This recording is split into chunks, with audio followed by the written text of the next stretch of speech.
Welcome to Relationships as Spiritual Practice, Bridging the Secular and Spiritual, with your host, Lachelle Lowe Chardet, founder of Mindful Compassionate Dialogue and Wise Heart PDX. Hello, thank you for being with me today. Thank you for being with me in this journey of transformation and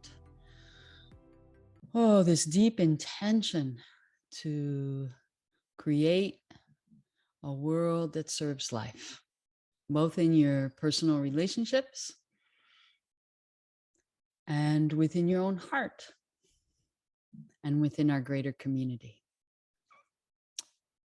Today, and perhaps for a few podcasts, I would like to enter into this topic of power dynamics and how it affects your relationship with yourself and with others. For me, this topic is so important because it impacts so many aspects of health and well-being within yourself, emotional, physical, spiritual, as well as access to the skills and competencies that you want to be able to apply in your relationships. So for today, I want to define briefly some terms regarding power dynamics. And I want to anchor those terms and understandings in a spiritual perspective. And I'd like to start there. So regardless of how you enter into your spiritual practice through a particular religion, pagan rituals, the wonder and beauty of science and nature, regardless of how you enter in, we have at the base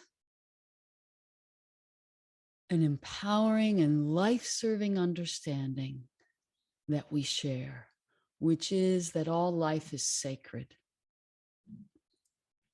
And all life being sacred means the life of anyone in any being. And you might have some ways in your own spiritual practice, religion, rituals that help you connect with that. In Buddhism, you might enter in through the understanding that every living being is an amalgamation of the aggregates that arises impermanently and briefly from the absolute, which is beneficent, pure. If you're coming from a Christian perspective, you might have an understanding that everything is the creation of the divine and therefore equally loved and held in the divine. If you're coming from a spiritual practice that's grounded in this physical plane, in nature and science, then you might be able to take a newborn baby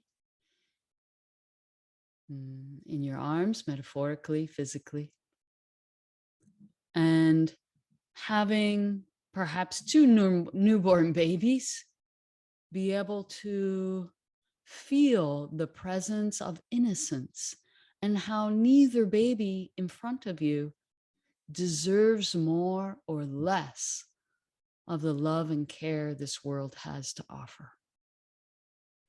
However you arrive at this equity of all life being sacred, one thing is very important and very clear, that from that groundedness, there is no idea of deserving or not deserving to be cared for, to thrive.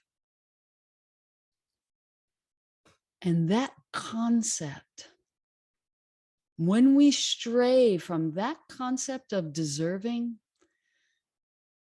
we are vulnerable to the violence of power over and power under.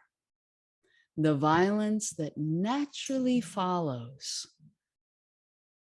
from this idea, from this delusion that one person or one living being deserves to have their needs met and to thrive, and one doesn't. Oh, let's just take a moment to breathe and take in how violent that concept is and the havoc that it's wreaked on our planet.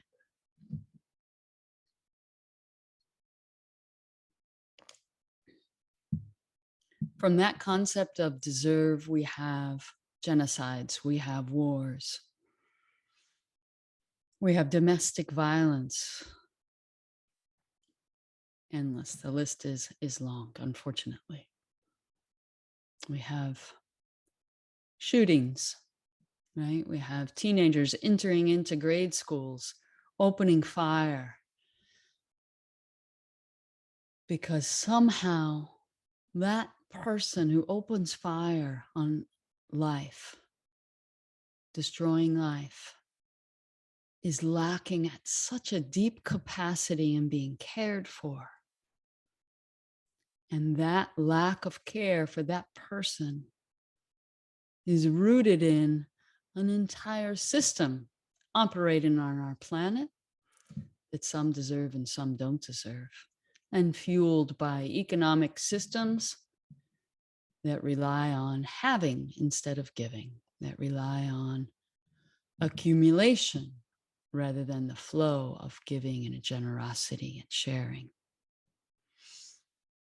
and attending to the sacredness of life. So let's look at these terms around power so that you can recognize them, not just in systems, but in your everyday life, and how you might be unconsciously living them and suffering because of that, or contributing to the suffering of others. So when we use this term power over, there's three terms. Let me go back. Power with, something we're striving towards, and then power over and power under. And so I'm going to name some concrete things with an understanding that I'm talking about a consciousness. When I say I'm talking about a consciousness, I'm saying working from the outside in often leads to prejudice and judgment and policing. So we're wanting to check in with the consciousness and then look at the behavior. Or if you look at a behavior, ask, what was your intention when you behaved in that way? Because it's certainly possible that you have a consciousness of power with, and yet your discernment about how to enact that consciousness isn't developed to the extent that your behavior and actions are completely life-serving. That's a whole process. That's why we're here, to learn how to enact that. Okay. So when we say power with consciousness, we're directly saying some people's needs deserve to be met more than others.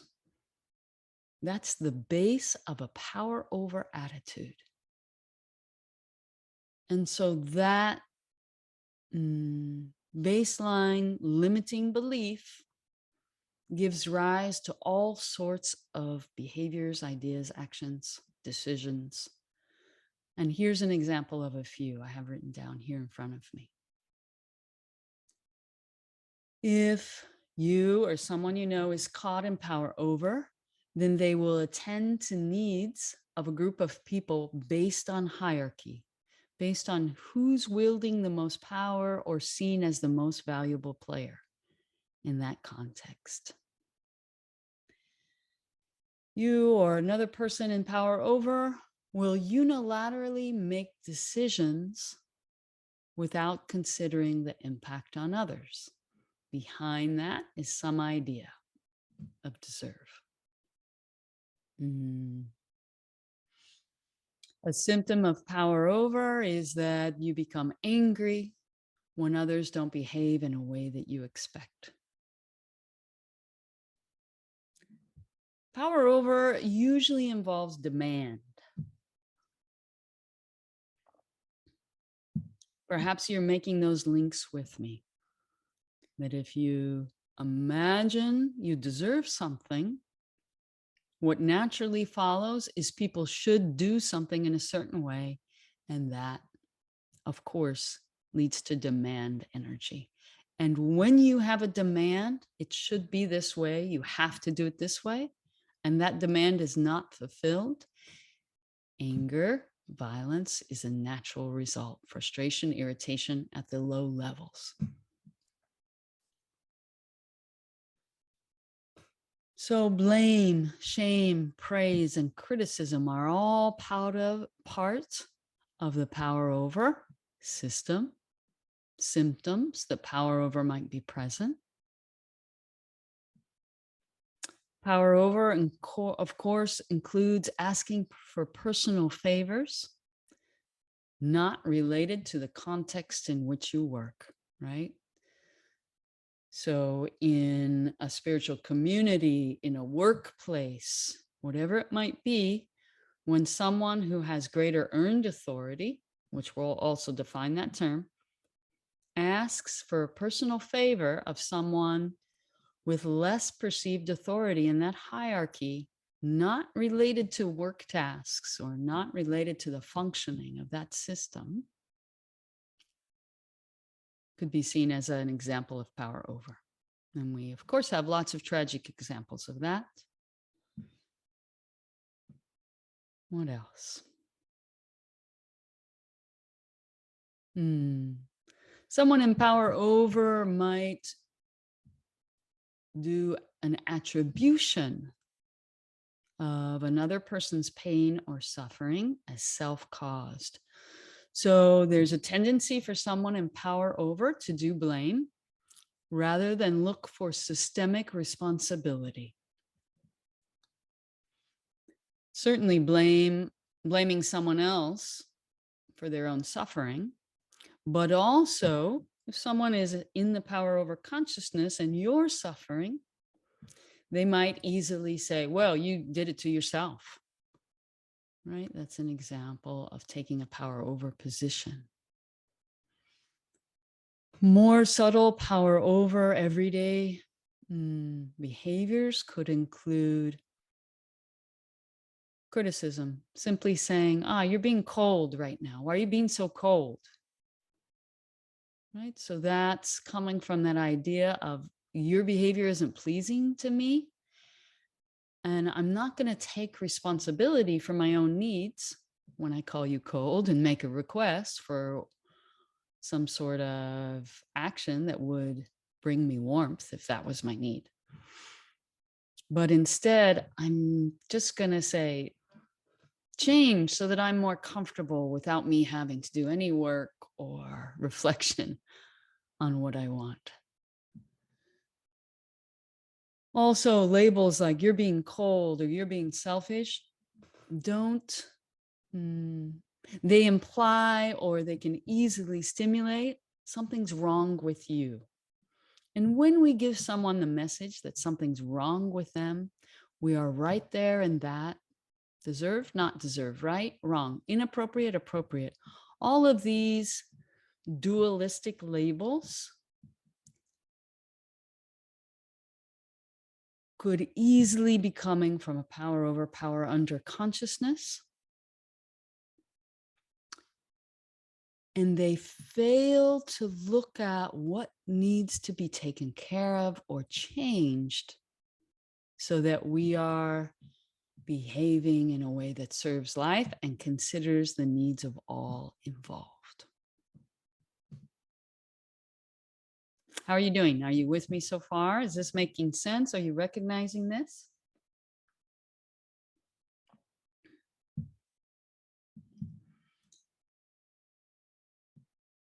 Power over, of course,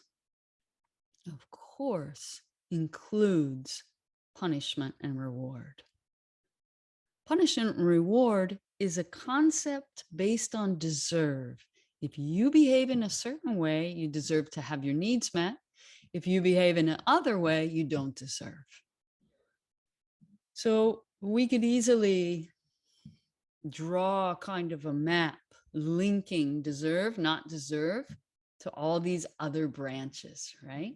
All these other branches of thought and ideas that exists in systems and within our own consciousness. And the more conscious we become of how seemingly innocuous terms like appropriate, oh, that's appropriate, actually stems from this very violent concept, the more we can take responsibility to become aware. Oh, when I say appropriate, what am I really saying?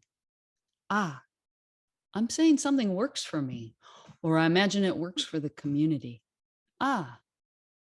When I say it works for me or works for the community, what needs am I imagining are met, or am I noticing that are met, and what behaviors met those needs? We can become incredibly skillful about how things function in a better way. It's not about policing vocabulary. I really want to be clear about that.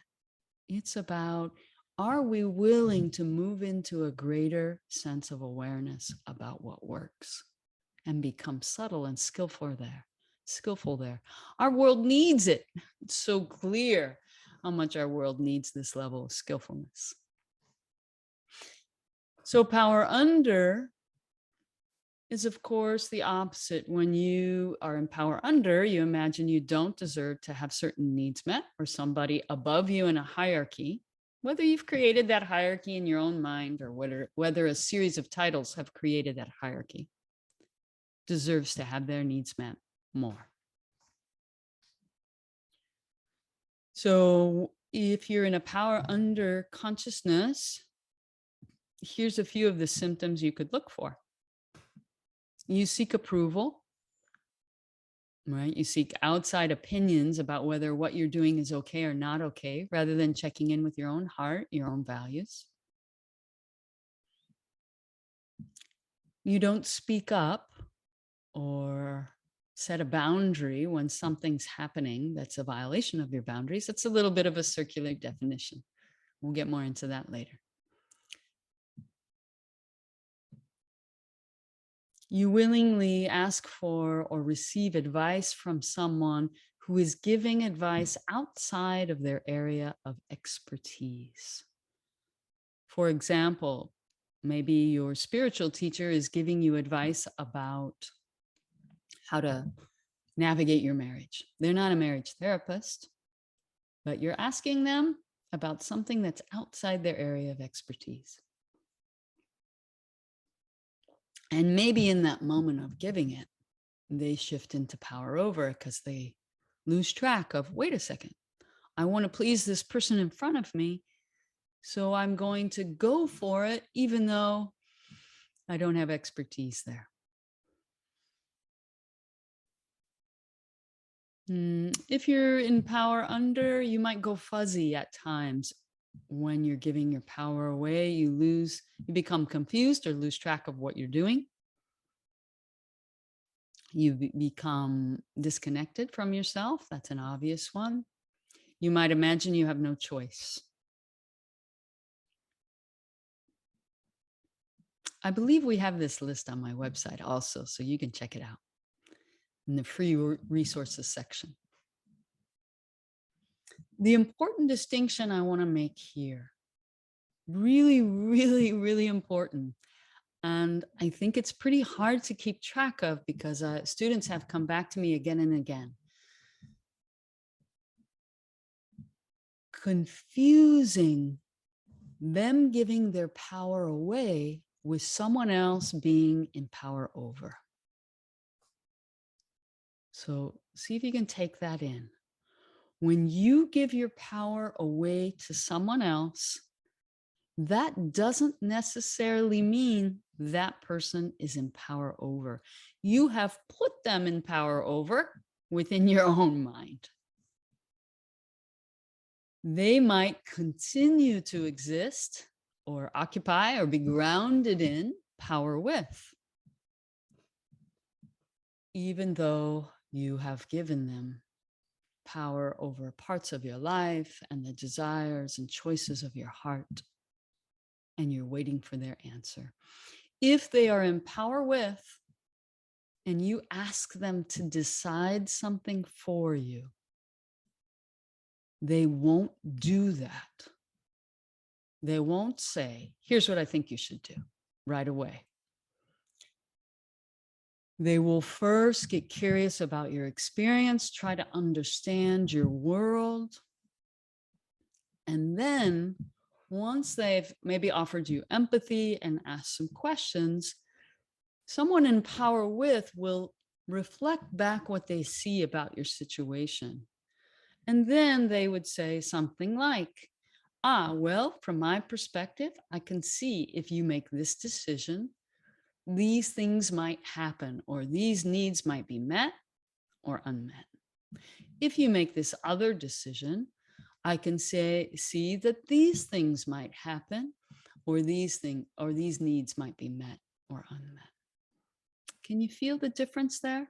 Super important.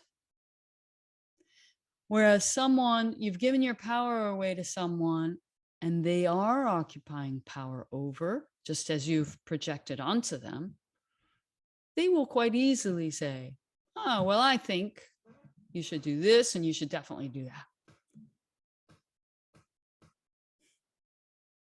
This is tricky stuff because we live in a world that values the mental so much more than the spiritual and emotional in general, that we also have just habits of going to the mental and giving advice and problem solving without giving a lot of consideration to the other person's wisdom or capacity or respect for their capacity.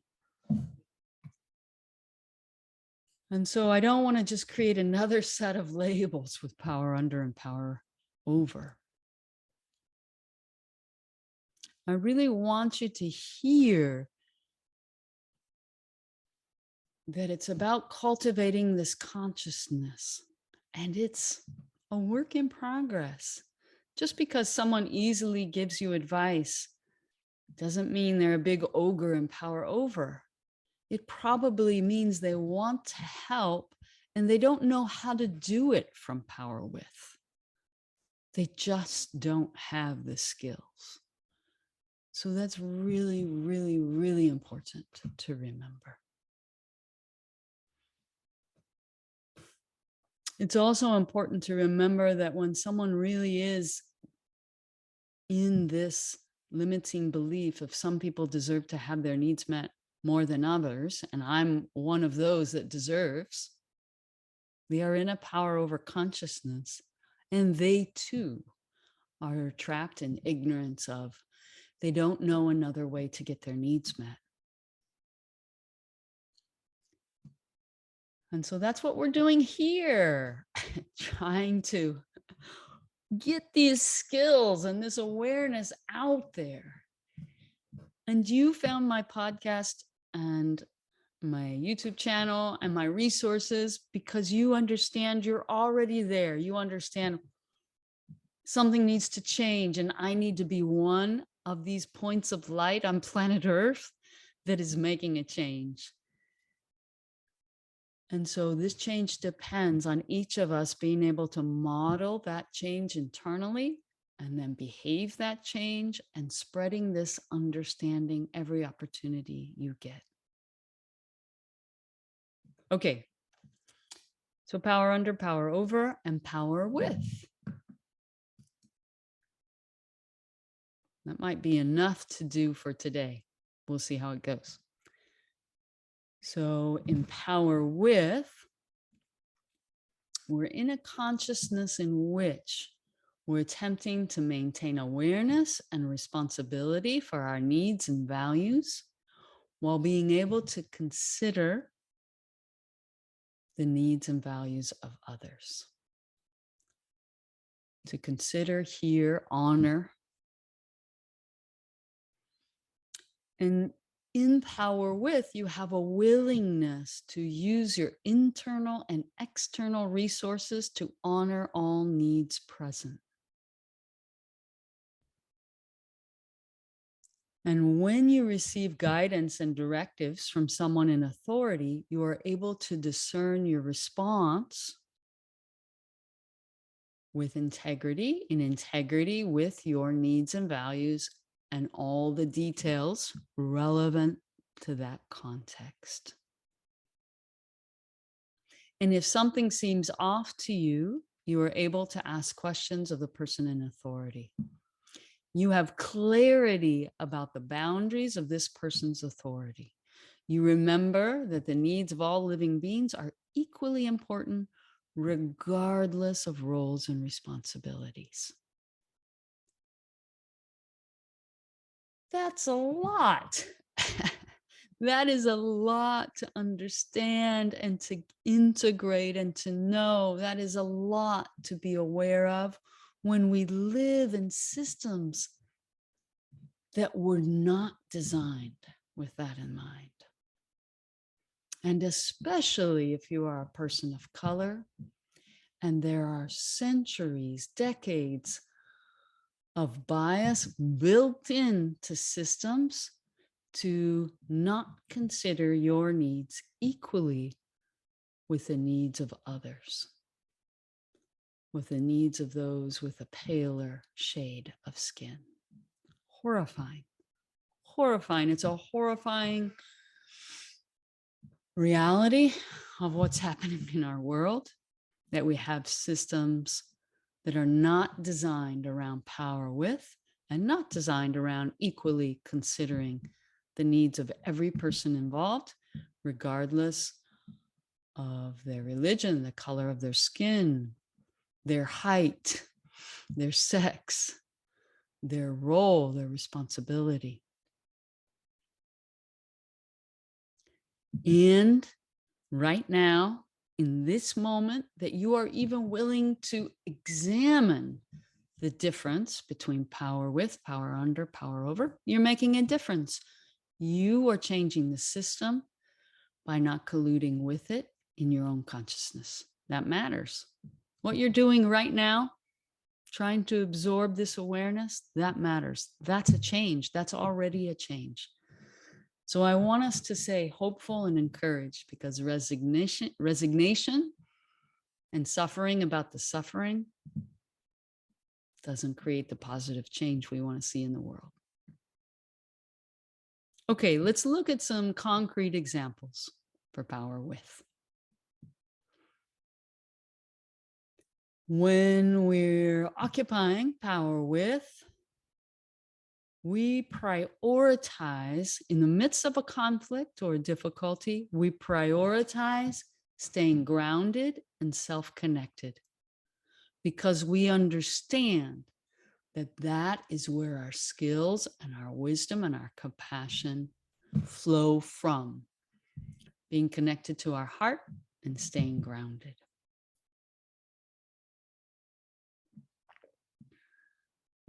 When you're in the midst of a conflict and you're occupying power with consciousness, you engage openly about the needs and the strategies to meet needs.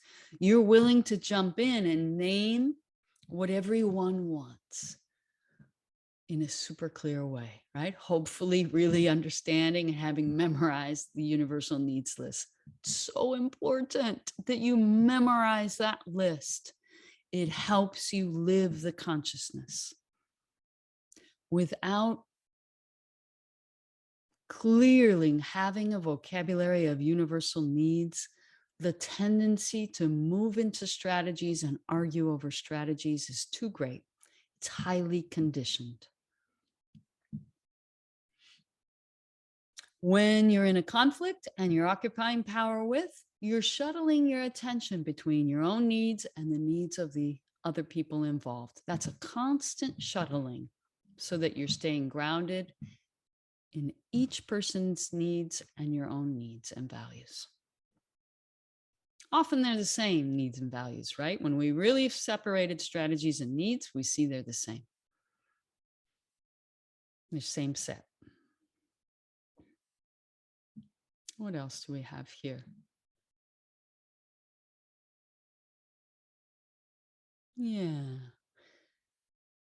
A really important sign of power with is that you're equally able to offer empathy, curiosity, and respect to someone above you in the hierarchy and someone below.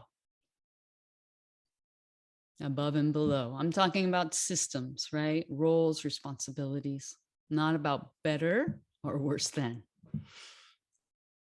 So you show the same respect and curiosity and empathy to a 4-year-old child as you do to the leader of your church or your Sangha or the CEO of your company. You remember the humanness regardless of the role, responsibility, background, so on. There can be a tendency when someone is in charge or a leader to forget that they have the same vulnerability you have, the same emotions, the same needs, and that they need empathy just like anyone else. What else? Power with is really able, from a power with consciousness, you're able to step over into someone's perspective and see it from their view and ask them questions and get curious, because you're understanding that your needs are not threatened by a different view of the situation. So curiosity is a very visible and pervasive sign of a power with consciousness.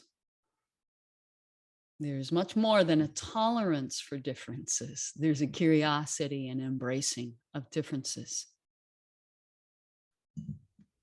Okay. Let's do one more and then let's start to move towards a close for today. Empower with, you understand that the needs of all living beings are shared. That for each person, we have the responsibility to know our needs and to identify what really meets our needs, because only we can know that from our own experience. And from a power with consciousness, we understand that we can offer empathy for someone's needs without moving into this role of the rescuer, the savior, right? We understand that needs are met in community and through choicefulness.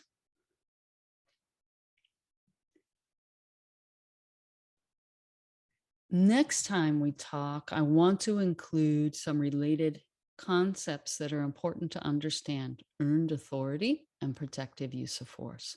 But for today, I want to stop there because that's a lot to absorb already. These 3 terms: power over, power under, power with.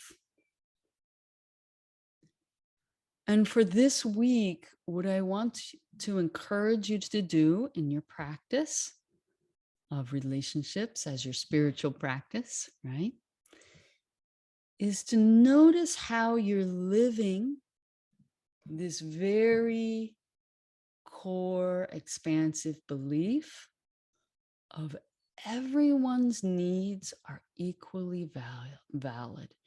Every living being is sacred. How are you living that? And where does your own conditioning of just growing up in this world pull you out of that? Let me name some possible little examples of where you might be pulled out of this consciousness, this sacredness of all life, matters equally, and into power over, power under, deserve, not deserve. It might happen within your own heart, right?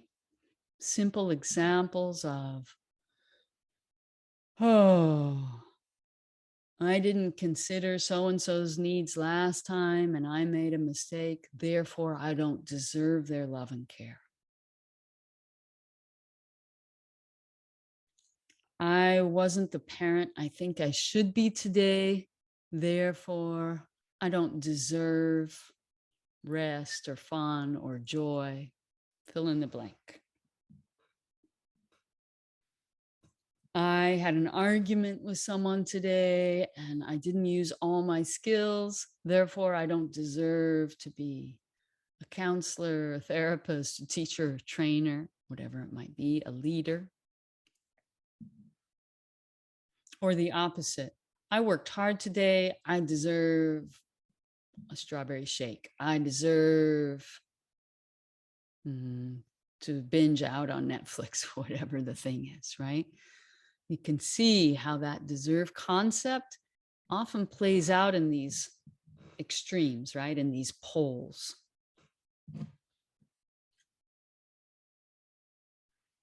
With others, you might be able to notice deserve or not deserve in little moments of interaction when you want to hurry someone along so you can get to the next thing.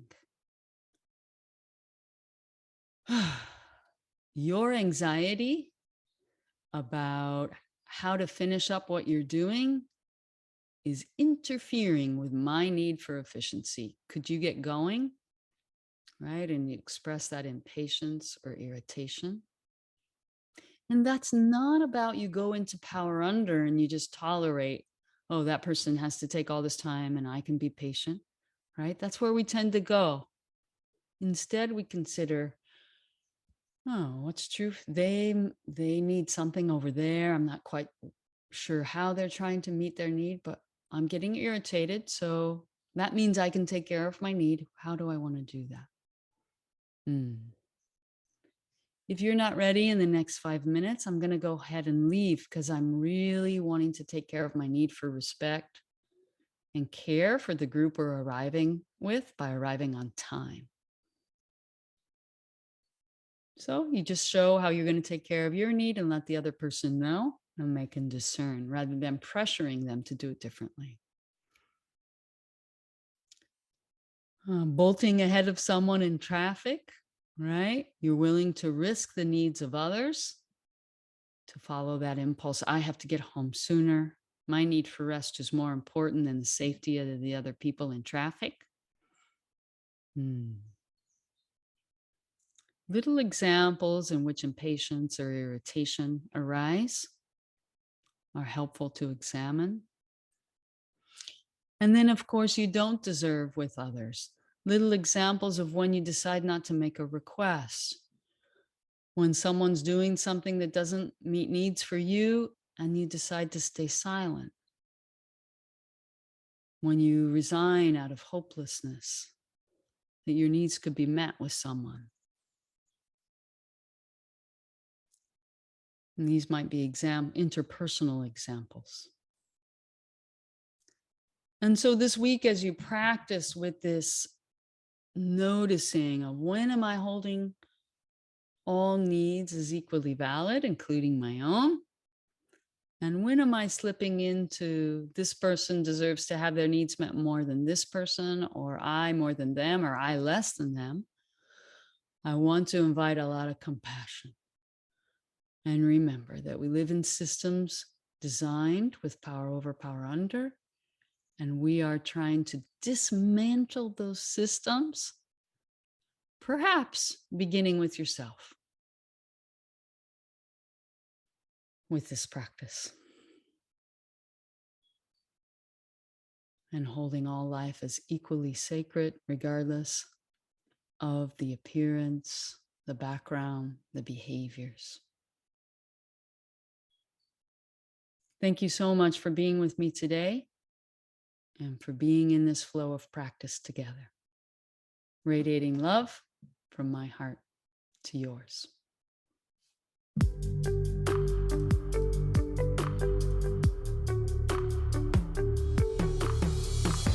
You can find free resources and information about mindful, compassionate dialogue, as well as Wise Heart's live offerings and self-paced workshops online at www.wiseheartpdx.org. You can also connect with Wise Heart on Facebook, Instagram, Twitter, and YouTube, or by emailing info@wiseheartpdx.org.